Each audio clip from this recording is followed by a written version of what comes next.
Welcome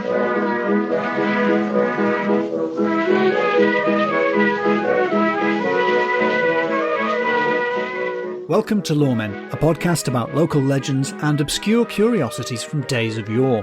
I'm Alasdair Beckett-King. And I'm James Shakeshaft. And I've got a little Scandi-Noir mystery for you from Shetland. In Scotland. Okay, so that would be Scotty Noir. Sounds like a spin-off from Star Trek, the original series. Scotty Noir. Like a little Greyfriars Bobby Noir. Oh. Adorable, mysterious. A Hamish Macbeth. That's very good. I bring you the Sea Beasts of Shetland. Ooh, I like the sound of it. Was that the waves cracking? That's the waves crashing, yeah. Crashing, not cracking. Crashing.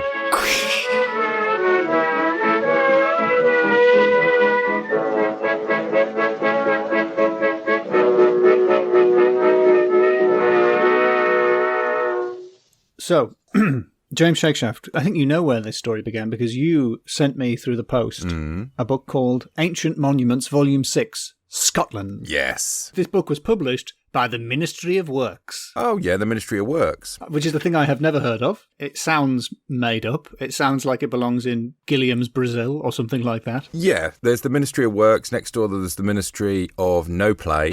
And next door down is the Doll Boy Factory. It starts with a glossary. Some books end with a glossary, but they know you're going to need it. So they put it page 1, the glossary. And it's got some absolutely cracking architectural terms and Scots words like an aumbry, which is a small cupboard within the thickness of a wall. Oh. Yeah. A barmkin, which is a Scottish enclosure. A donjon, which is the strongest tower of a medieval castle. The strongest tower, donjon. I think it was a guy called John was going to attack the strongest bit of the castle, and his mate went, Dawn, John, Dawn.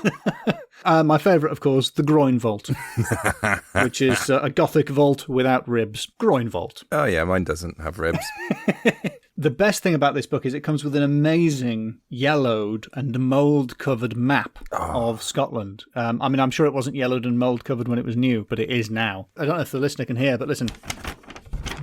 That's some good map you're hearing there. Yes, when I saw that book in the local charity shop, when I saw it had a secret flap at the back with a map in it, I knew that was there was only one person that was going to be receiving that. You know I'm the kind of guy who gets very excited when there's a map at the start of a book, but a map in a flap. Mm-hmm. And the names, it being Scotland, the names for the monuments, things like Inchmahome Priory and Edzell Castle. Oh, nice. And these accents are not accurate. These are general Radio 4 Scottish accents performed by an English actor. But my eye went straight to the Shetland Islands, because the Shetland Islands are not even properly on the map. They're in that little box, which if you've ever looked at the map of the UK, you know the way the Shetland Islands appear in their own separate box. Yes, as if to say, we're not sure where they are. This is what you look like when you get there, but we don't know how to get there. And so I started looking into the Sea Beasts of Shetland. The Sea Beasts of Shetland? Yeah, or rather the Sea Beasts of the Sea around Shetland. Oh, yeah, that makes more sense. I feel like Shetland requires some context because it is a strange and amazing place. Technically, it's part of Scotland, but it's slap bang in the middle of the Norwegian Sea. It's as close to Bergen in Norway as it is to Edinburgh or Glasgow. Right. So it's very not Scottish in lots of ways. It's very its own thing. It's far, isn't it? It's really far. It's in the middle of nowhere. And it's been inhabited for ages. If you Google Jarlshof, Jarlshof, Jarlshof is a site which has been occupied for over 4,000 years, and it is an amazing sort of honeycomb ruin from 4,000 years ago up to the 17th century. So it's a hodgepodge of different architectural styles, all sort of piled on top of one another. Oh. And it's absolutely amazing. That sounds fun. Shetland itself, which is a series of islands, has a reputation for being completely treeless, which may have been true around the turn of the 20th century. But trees are coming back. But it is still largely without trees. So it is in the middle of the ocean, a windswept island. Is Shetland, is that the Wicker Man? The original The Wicker Man? Is that a kind of meant to be a Shetland Island type place? No, so that's a Hebridean island, so that is off the northwest coast. And this is northeast? It's so far off the coast, it's in the middle of the sea. It's even further. But it's more original Wicker Man than Nicolas Cage Wicker Man. Yeah, it's still more authentic than the Nicolas Cage version. Although I've not seen it. All I know is he doesn't like bees. He does not like bees? He's not a bee guy. Why would you give him bees? It's too many bees. it's not the expected number of bees. No, clearly. no. He's very upset about the bees. That's all I know. I've got to be honest, most of my research about Shetland comes from the television show Shetland. Have you watched that, James? I've not watched the television show Shetland. Shetland, the TV show, is about a cop called Jimmy Perez. Jimmy Shetland. Who can't express emotions. And the more emotions he has, the quieter he becomes. And he says things like, I don't want to see you on Shetland ever again. And it's great. And there's a murder there about once a week. Oh, no. There's one character in it called Sandy, and he speaks really weirdly. Like, most of them have normal Scottish accents. And there's a bit where Sandy has to say, put him in the boat. Mm-hmm. And what he says is, put him in the boat. When I do it, it comes out a bit Ugandan.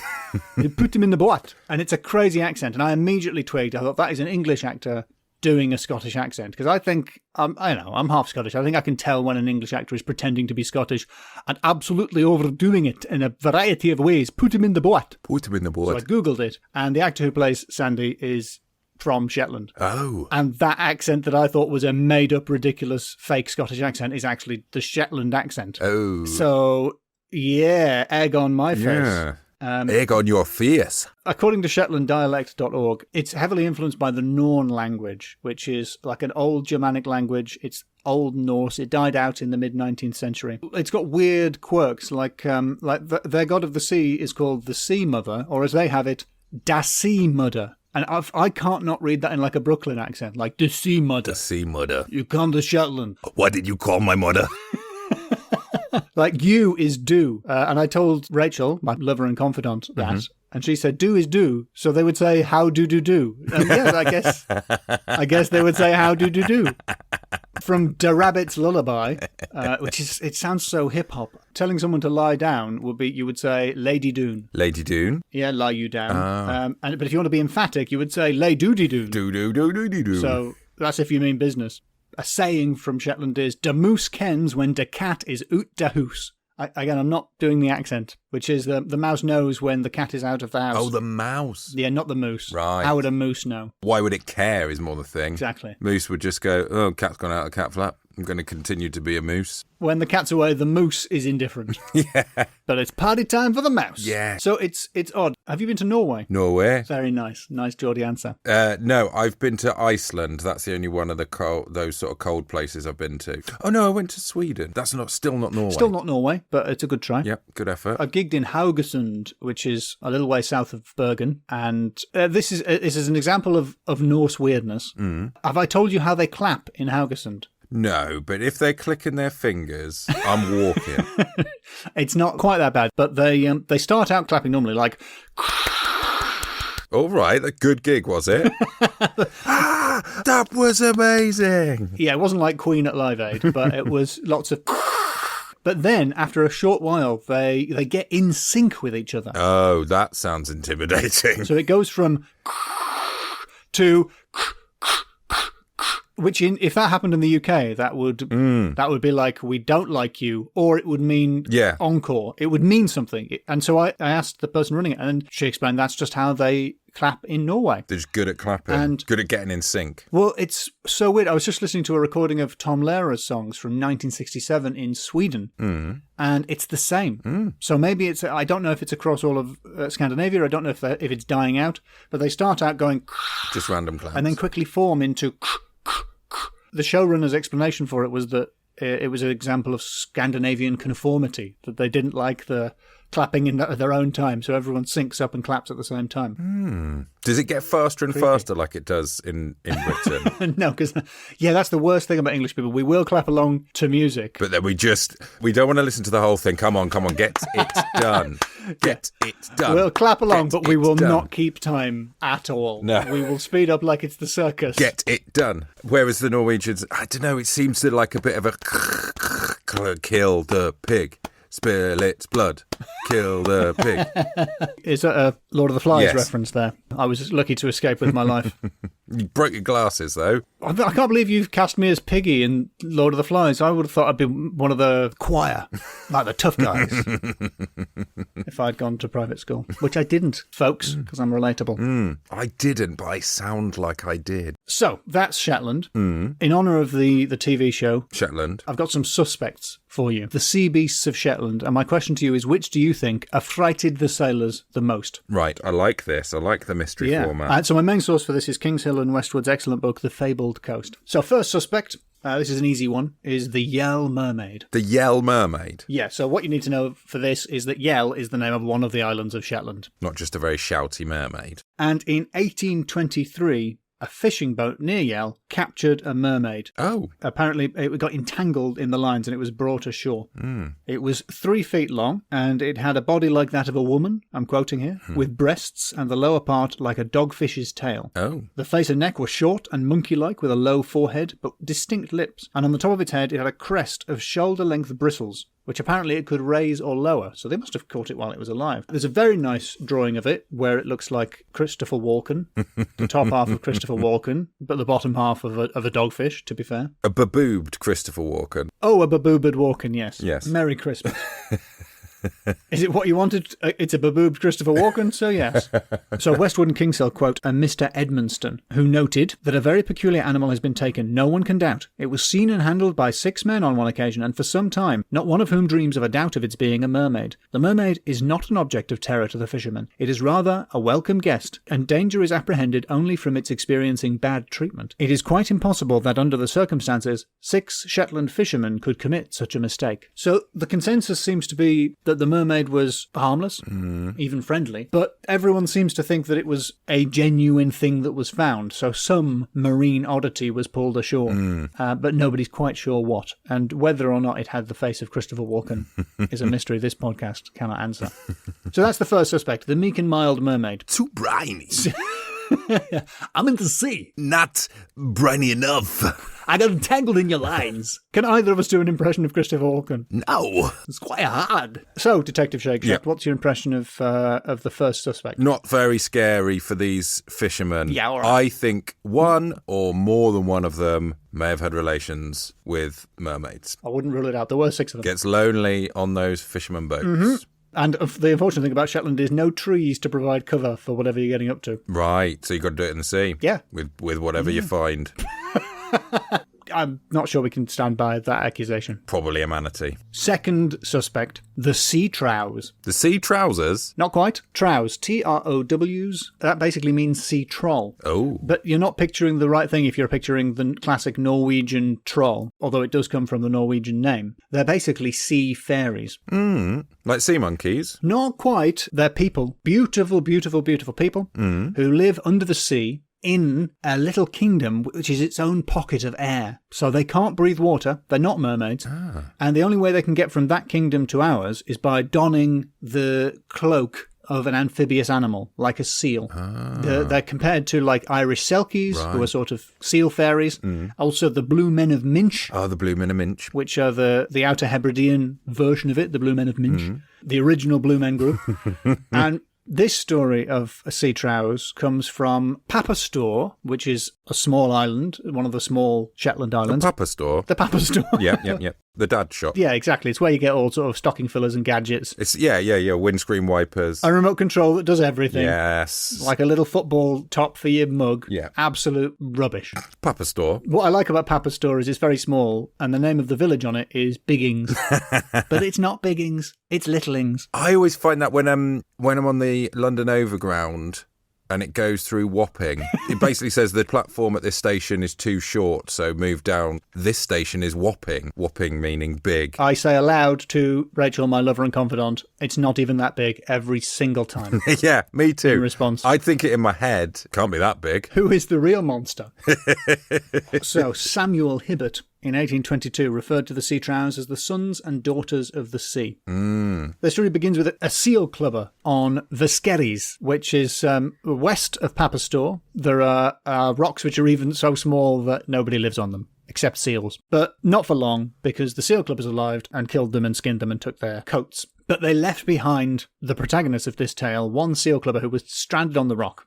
To make matters worse, after they'd gone, he saw a fleet of seals approaching the island. Right. Who turned out to in fact be sea trows. As they came out of the ocean, they shed their seal skins and revealed their beautiful human bodies. And they revived their skinned comrades. who came back to life but lamented the loss of their sealskins because without their sealskins, they will be outcasts. They'll never be allowed to return. They couldn't get back home. They're exiles. Mm-hmm. This is like that fox and the chicken and the corn puzzle, isn't it? Yeah, but a disgusting sort of fleshy version of that. Yeah, because you can't leave seals with the seal clubber. Yeah, what are you going to do? I think the answer is kill the seal clubber. Well, they didn't actually, though he must have been... it must have been awkward. It must have been Very awkward, yeah. So according to Westwood and Kingsale, there was a sea trow named Olivitinus. That sounds like a made-up medicine in a shampoo. To me, it sounds like a deficiency disease. From not having enough olives. And she offered the seal clubber a bargain. She said, we'll carry you back to where you need to be, to Papa's store, but in exchange, you must bring back my son's sealskin so that he can return to their land beneath the sea. And he clung onto the seal and they went over the water, and he was having difficulty holding on. So he said, do you mind if I use my knife to cut holes in your sealskin so that I can grip in, which is disgusting. Yeah. But a key detail of the story. And they said, yeah, whatever, mate. So he clung on and he made it all the way there and he was able to return Olivitinus's stolen skin. And the reason that the little holes are important is that in some versions of the story, a seal skin is later found that has the finger holes that he cut into it, proving that the tale he told was true. It's still horrible, though, isn't it? It's disgusting. A disgusting tale. I feel like the humans may be the real monster in that story. I wouldn't offer that guy a lift on my motorbike. Yeah. Do you mind if I cut holes in your leather jacket? Oh, can I hold on? Can I just cut some holes in your sides and slip my fingers in? This is the problem with toxic masculinity, isn't it? Just put your arms around me, mate. Can we just have a hug? Just hug me. Just hug me without a knife. So maybe you don't think these guys are scary. This is what Hibbert has to say about the Blue Men of Minch. The inhabitants of a submarine world were, in the later periods of Christianity, regarded as fallen angels who were compelled to take refuge in the seas. They had, therefore, the name of sea trows given to them as belonging to the dominion of the Prince of Darkness. Oh. So that's the devil. Yes. Right, okay. Making an unsurprising appearance. Yeah, just giving a little nod, like tapping one of his horns. Hello. He's like James Corden, pops up and everything. Oh. To that reaction.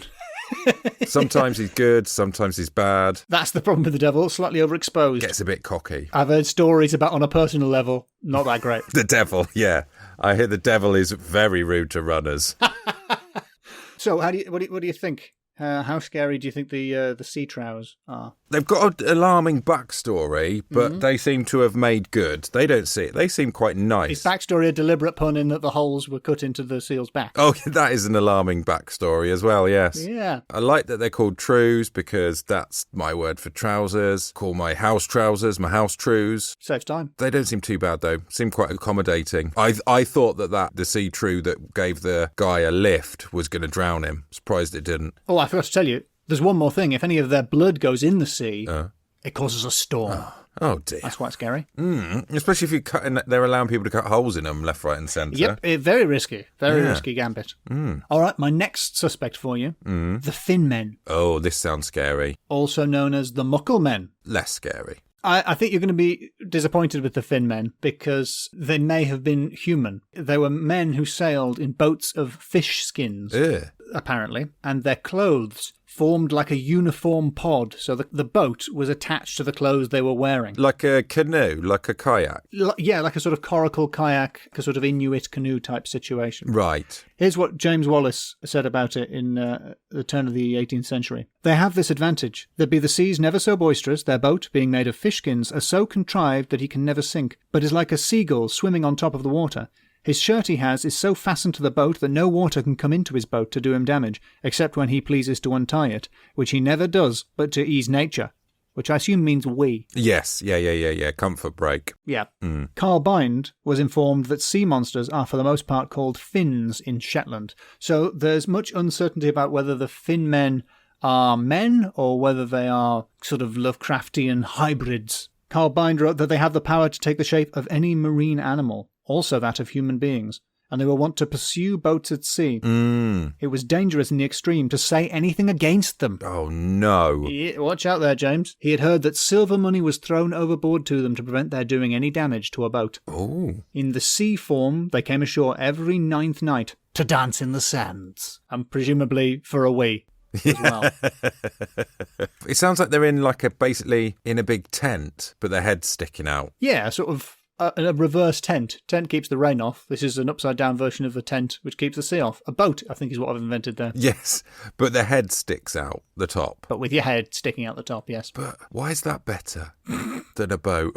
How's that better than a boat? Wait for the 9th day and ask them yourself. Yeah, I don't know if I want to. They seem a bit, they don't seem very chatty. Yeah. So what do you take on the Finn men? How do you feel about them? Are they staying on the board of suspects? They're a bit spooky, actually, but not in the way that I expected them to be. I thought they'd be sort of lingering-y, sort of like in the shadows creatures, but they just sound unnerving. They just sound like a big plastic bag with a head. Yep, nippy little buggers. Yeah, that's zooming around. I don't like them. The final suspect I have for you, I had a feeling that you would be thinking, well, none of these are that supernatural. So I thought I'd pull out a Class A cryptid. Oh. I got a Kraken for you. Oh, a Kraken one. Go on. I have the Kraken, a.k.a. the Horven, also known as the Crake, Krabben, Kraxen, Sky Kraken, which is confusing. And inaccurate. Or the very disappointing crabfish. Yep. Crabfish. Back in 1822, old Samuel Hibbert said that the Kraken, or Horven, appears like a floating island, sending forth tentacular, not tentacles, tentacular as high as the masts of a ship. They're like spectacular tentacles. Yeah, it's like if it were a musical. Tentacular. 10 tentacular years. Yeah, it's still on the West End, in spite of COVID. It's the only musical still going. The Kraken, he said, was much connected with the demonology of the Shetland seas. Much of what we know about the Kraken comes from Eric Pontoppidan. I don't know how to pronounce Norwegian surnames, but who was the Bishop of Bergen in the early 18th century. According to Eric, the Kraken was it was quite a thing. It created a vortex around ships. Whoa. It would swim around them. It's basically a giant squid. We all know what a Kraken is. And it had a sweet, sweet breath, which attracted fish. Now, I'm not sure if that is sweet from a fish's point of view, or if that is objectively a sweet breath. Or rather, that was the rumour. But Pontoppidan was a bit of a sort of a fact checker, and he said it was not, in fact, the Kraken's breath that was sweet. It was, in fact, its poo. Oh! I was going to suggest bumhole as a joke, but I thought that was too crass. So the idea was that the Kraken would eat for half of the year, and then for the other half of the year would void his excrement. Poo. Yeah. That's like half of a year. Oh. Like, get some fibre. I don't think, maybe I do, I've never really timed it, but I don't think I spend as much time eating as I do pooing. I'm sure you don't, and you shouldn't. I think I probably spend less time pooing than eating because it's it's been made more efficient. Very much so. You don't have to use a knife and fork. Well, on most days. That would genuinely hurt me, that image. During this evacuation, the surface of the water is coloured with the excrement and appears quite thick and turbid. Oh. This muddiness is said to be so very agreeable to the smell or taste of the other fishes that they gather together from all parts to it. He then opens his arms, or horns, seizes and swallows his welcome guests, and converts them after the due time, by digestion, into bait for other fish of the same kind. Oh. He's probably eating quite a lot of his own. You would think. It's going to be hard not to. Ugh. That's your final suspect, a disgusting poo monster. What's the nature of the crime? Is it dirty protest? Who is the scariest? Oh. Who do the sailors fear the most out of those 4 Scottish beasties? That is an accurate Shetland accent. 4 sea beasties. It always goes family nest whenever we do a Scottish accent on this podcast. Yep. 4 suspects, the mermaids, the sea Trows, the Finn men, or the Kraken. Which sea beastie do you think was most terrifying to the sailors? To the sailors of the region. It's got to be the Kraken. I'm glad you said that. That's exactly what I hoped you would go for. Because it was a decoy. A decoy Kraken? A poo decoy. Oh. The classic strategy. Throw out a Kraken, confuse them. An inflatable Kraken. Exactly. I just realised while we've been talking about Krakens are in the news because of one of Trump's insane lawyers, the one who isn't even really his lawyer, said, release the Kraken, because that's politics now. What? You can just say, release the Kraken, and people go, yeah, that seems like something that would happen. Okay, then. So it was completely unintentionally topical that I brought Krakens to the podcast. Why did he say that? I think, because I think the Kraken was going to be like some evidence of like voter fraud or something. But it turned out that like the real Kraken, it was just a load of The real most terrifying thing was the Finn men. The Finn men? It's always the person you least suspect. What, the sea Trows? No, right, no, it was the Finn men, not the Sea Trows. It's because they were essentially foreigners. Oh, what? Yep. What could be scarier than foreigners? The Finn men were probably from Finland or Norway or Sweden or Denmark. What? They were little fellas in boats who were coming over from foreign lands, didn't speak the language, and were believed to have sinister powers. Oh. And apparently right up to the 1960s, people from Finland were considered warlocks, wizards, conjurers, and bad luck aboard a ship. Really? What changed? What came in the 1960s? Yeah. Probably miniskirts. The swinging London. Was it the swinging London? I think that's what they called it at the time, the swinging London. Yeah. They would say, welcome to the swinging London. You would step out of a taxi that had been painted with the Union flag. Yep. And someone would say, welcome to swinging London. You can have a miniskirt and a bowler hat. Sorry, is this the swinging London? Yeah. Yeah, not swinging London, Ontario. Yeah. Mystery is solved. I guess a more cynical person would say that they're the most scary because they were real. Yeah, arguably, yes. So let's segue with the wily speed of a Finn in a boat into the scoring section. A Finn in a sleeping bag boat. A waterproof slanket. My first category for you is names. Yeah, loads of good names. And remember, this was the episode of Eric Pontoppidan. And Don John. The Sea Mother. We've also got the Veskeries, the rocks. They sound jagged, don't they? They sound very scary.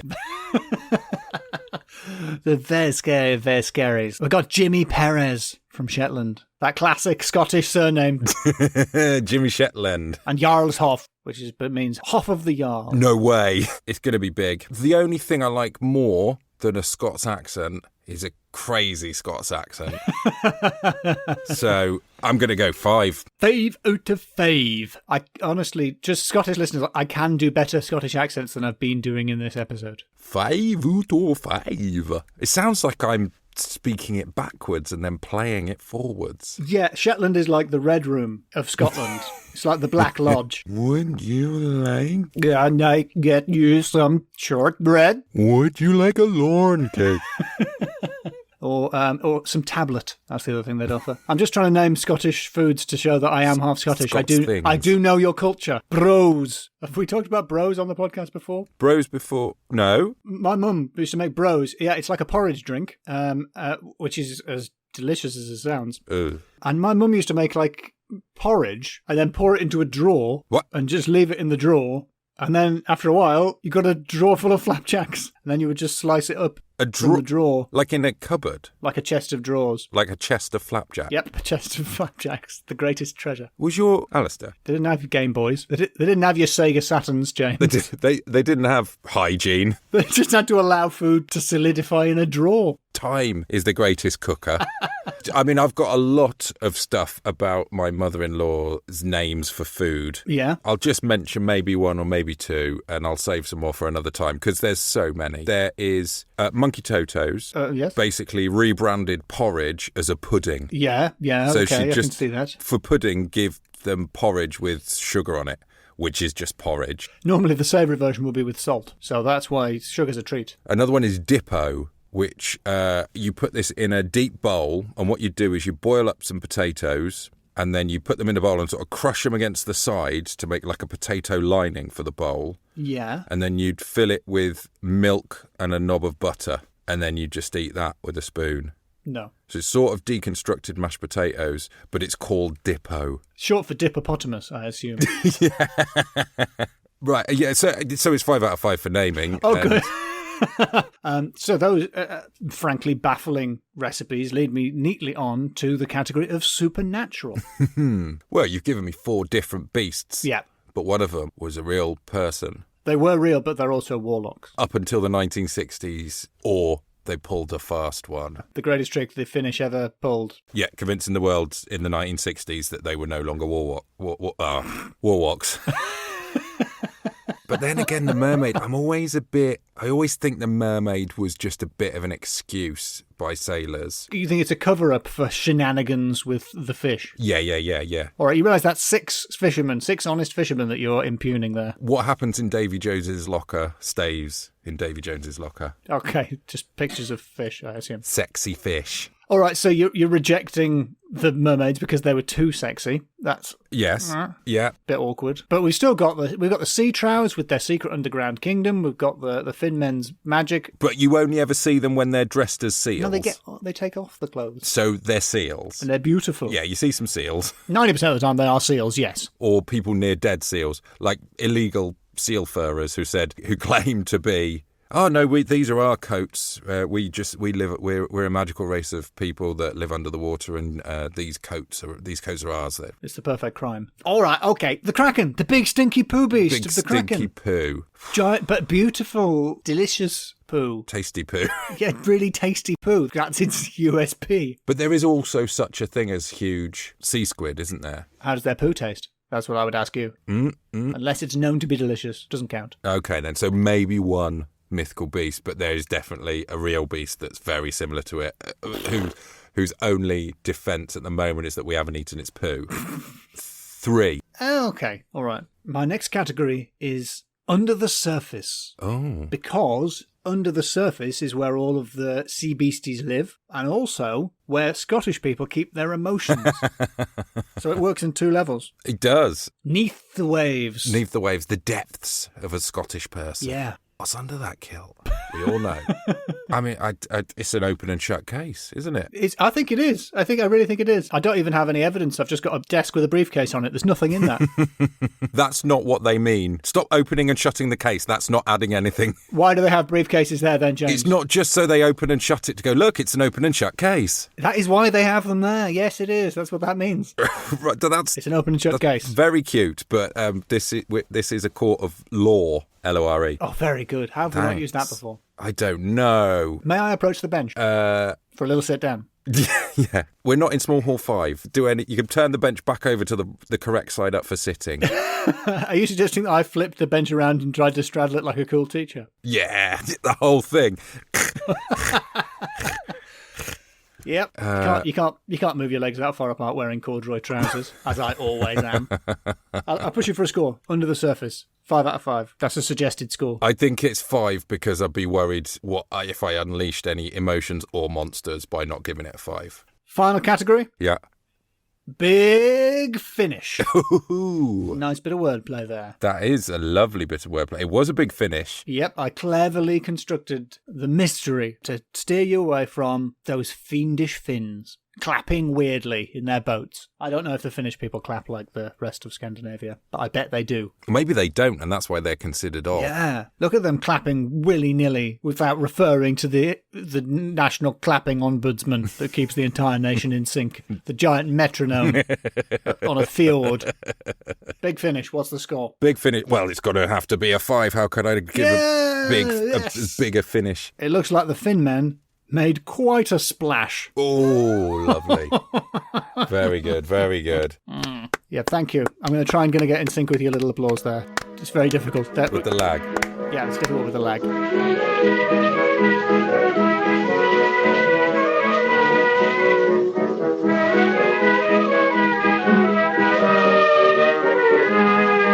You have been listening to Loremen with me, Alasdair Beckett-King. And me, James Shakeshaft. You can support us on patreon.com/loremenpod. I've been preparing the goodie packs for people, and one of the items is dust. But I have to pour a little bit of powder into a little packet, and it very much makes me look like a drug dealer. James, have you been sending mysterious powders to our supporters through the post? Yeah, it is. I have not signed off on this. It is actually sherbet dib dab, so it's fully vegan.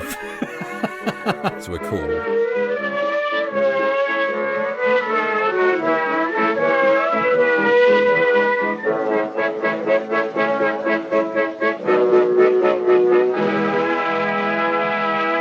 I want to go up and see the Northern Lights, Alasdair. That's my dream. What's stopping you? Lockdown restrictions. Yeah, there are certain restrictions on travel at the moment. It's a crime to do it, yep. That's what's stopping you. Yeah, it's against the law. They have electric lights in Scotland now. What? Yep, the whole package. Porridge in every drawer. Drawers full of porridge.